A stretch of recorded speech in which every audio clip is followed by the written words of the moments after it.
नमस्कार दोस्तों, आज हम रीट की कट ऑफ के बारे में एक विशेष चर्चा करने जा रहे हैं। जैसा कि आपको पता ही है कि रीट 2021 का राजस्थान सरकार के द्वारा आज अचानक ही परिणाम घोषित किया गया और जो रीट अभ्यर्थी थे उन सभी में अचानक ही बहुत खुशी की लहर जागृत हुई।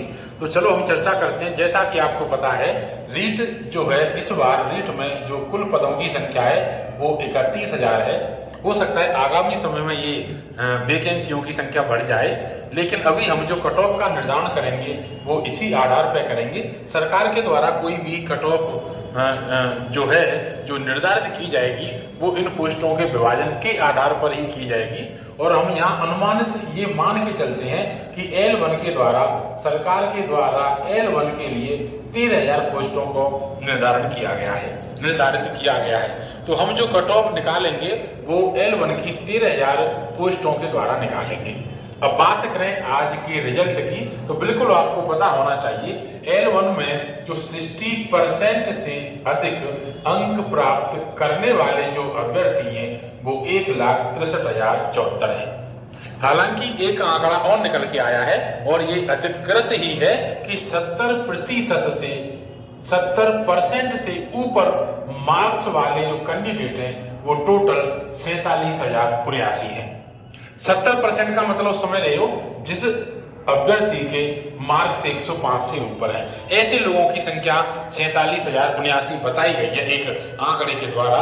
तो आप समझें, ये तो एक अलग बात है। ये बिल्कुल है कि L1 का जो टॉपर है वो 148 है, L2 का जो टॉपर है वो 148 है, लेकिन टॉपर्स बनते हैं 148 भी आएंगे, 146, 47 भी आएंगी। लेकिन आप मान के चलें कि 10, 20, 50, 100, 200, 1000, 1500 बच्चों के नंबर अगर 140, 135 प्लस हो भी जाती हैं तो उससे ऐसा नहीं है कि कट ऑफ इतनी ही जाएंगी। आप बिल्कुल न घबराएं। ये वीडियो मैंने इसीलिए बनाई है कि कुछ अपने जो कनेक्टिविटी के थे, जो हमसे पूर्व में पढ़े थे, उनके बहुत अच्छे मार्क्स आए हैं। 120 प्लस जो अपने कोचिंग पर पढ़े थे, मैंने पिछली बार प्रगति कोचिंग पर रीट के करीबन 100 बच्चे पढ़ाए थे और इस बार मैं कॉस्मोस कोचिंग क्लासेज धौलपुर में ये जो रीट है उसकी आगामी प्रस्ताव जो है लाकर उसको पढ़ाने की चर्चा हम करने वाले हैं। तो मैं आपको बता दूं, 100 बच्चे हमने करीबन रीट के पढ़ाए थे, जिसमें L1 के स्टूडेंट जो थे वो करीबन 70 थे। अब 70 में से बहुत छात्रों से मेरी बात हुई। इसके अलावा जो हमसे नहीं पढ़े, इधर उधर पढ़े, उन भी छात्रों से हमारी बात हुई और इस सभी को लेके, इस सभी को मद्देनजर रखते हुए मैं थोड़ा सा आपको आइडिया दे दूं। तो देखो, हम बात करते हैं कि 70% से ऊपर वाले 47,079 अभ्यर्थी हैं और L1 की जगह मान के चलते हैं 13,000।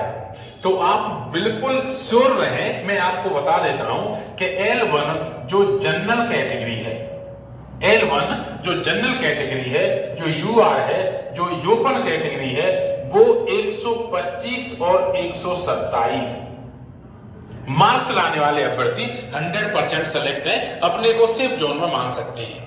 बिल्कुल मैं दावे के साथ कह रहा हूं, किसी भी सूरत में कट ऑफ 127 से ऊपर नहीं जाएगी L1 की।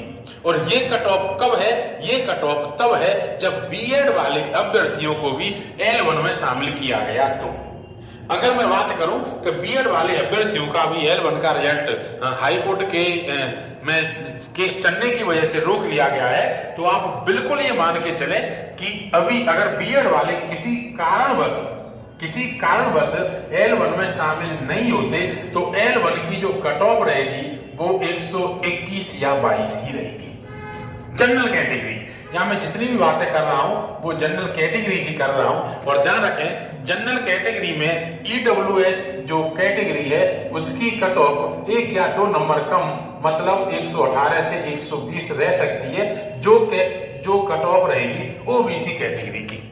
EWS और OBC दोनों ही कैटेगरियों की कट ऑफ 118 से 120 है। ध्यान रखें, महिला अभ्यर्थी और पुरुष अभ्यर्थियों की कट ऑफ समान ही रही थी पिछली बार, लेकिन हो सकता है इस बार 1 नंबर का अंतर हो जाए। अगर जनरल 121 से 22 है तो महिला अभ्यर्थी 119 से 120 मान के चले। EWS OBC में जिन महिला अभ्यर्थियों के नंबर 118, 119 है वो सेफ जोन में है। बात करूं मैं एससी कैटेगरी की, तो जिन अभ्यर्थियों के मार्क्स 116 से 118 तक है वो अपने को सेफ जोन में माने। एसटी कैटेगरी की कट ऑफ भी 115 से 117 मार्क्स तक रहने की उम्मीद है। लेकिन ये जो कट ऑफ है, ध्यान रखें, ये कट ऑफ तभी पॉसिबल है जब जगह L1 के लिए जो पोस्ट है कम से कम 13,000 होंगी, और दूसरा इस L1 में बीएड वाले जो कैंडिडेट हैं उनको शामिल नहीं किया जाता है। यदि बीएड वाले कैंडिडेट L1 में शामिल हो जाते हैं तो थोड़ा मैं आपको आइडिया दे दूं, करीबन 4 या 5 नंबर जो कट ऑफ है वो बढ़ सकती है। रीजन क्या है कि L2 में से जितने भी एसएसटी के कैंडिडेट थे वो मैथ में अच्छी मार्किंग नहीं कर पाए और वो एक अच्छा स्कोर नहीं कर पाए, लेकिन L2 साइंस मैथ वाले जो कैंडिडेट हैं वो ही कुछ अच्छा स्कोर कर पाए हैं L1 में, और उनके खुद के भी अपने L2 सब्जेक्ट में अच्छा स्कोर है, तो वो जहां तक है वहां तक L2 में ही ज्वाइनिंग लेंगे।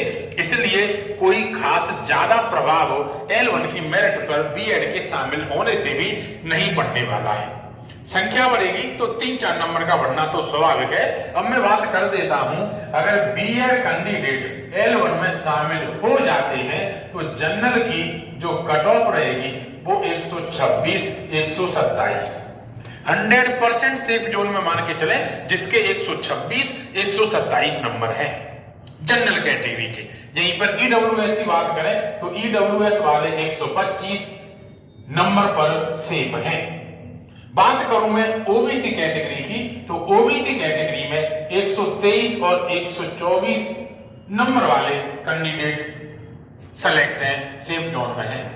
एससी एसटी की बात करें तो एससी भी 122, 123, एसटी भी 120 से 121, अर्थात 1-2 नंबर का ही अंतर रहता है। तो ये कट ऑफ तब है जब बीएड वाले L1 में शामिल होते हैं।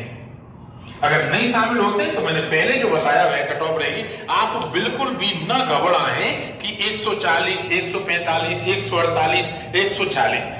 पेपर सरल था, नंबर आना स्वाभाविक है, नंबर्स आते हैं, लेकिन आप 100, 200, 500, 1000 बच्चों के नंबर अगर 135, 140 से ऊपर आ जाते हैं, 2000 के भी आ गए तो आप बिल्कुल ना घबराएं।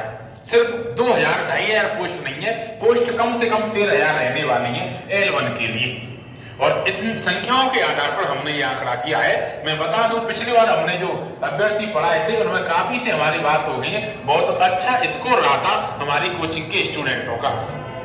कुछ कोचिंग वाले क्या है, अभी डाटा इकट्ठा कर रहे हैं, वो जयपुर वाले पढ़े हुए कल आएंगे और वो कल फेसबुक पर डालेंगे, यूट्यूब पर डालेंगे, स्टेटसों पर लगाएंगे। फर्जी, हम फर्जी की बात नहीं कर रहे। मैं आपको बता दूं, करीबन L1 के हमारे पास 70 स्टूडेंट से, जिसमें से 15 स्टूडेंट जो हैं वो 125 प्लस में हैं।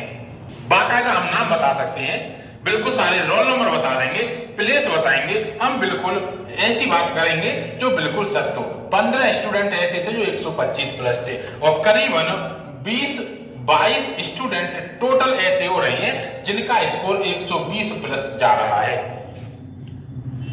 आप ध्यान रखें, नंबर या मार्क्स, अच्छी मार्किंग उन्हीं की हो पाई है जिन्होंने कम से कम 2 या 3 साल तैयारी की है, और 2 या 3 साल भी जिन्होंने समर्पण भाव से तैयारी की है उन्हीं की इतनी अच्छी मार्किंग हो पाई है। तो आगामी रीट के लिए मेरे हिसाब से आपको तैयार हो जाना चाहिए। सरकार के इस रिजल्ट को देखते हुए, बढ़ती प्रक्रिया की स्पीड को देखते हुए, मैं दावे के साथ ये कह सकता हूं कि अगले साल सितंबर अक्टूबर में रीट की जगह आना स्वाभाविक है। तो आप बिल्कुल अपनी पढ़ाई ना छोड़ें। कोई भी अभ्यर्थी किसी कारणवश मार्किंग नहीं कर पाया तो बिल्कुल भी डिप्रेशन में या निराश होने की आवश्यकता नहीं है। अपनी पढ़ाई को बनाए रखें, कंटिन्यूटी रखें। ठीक है, नमस्कार, धन्यवाद आप सभी को, और एक बार फिर आप सभी को बेस्ट बाय से इस रीट में अच्छी मार्किंग के लिए, भविष्य में टीचर बनने के लिए धन्यवाद।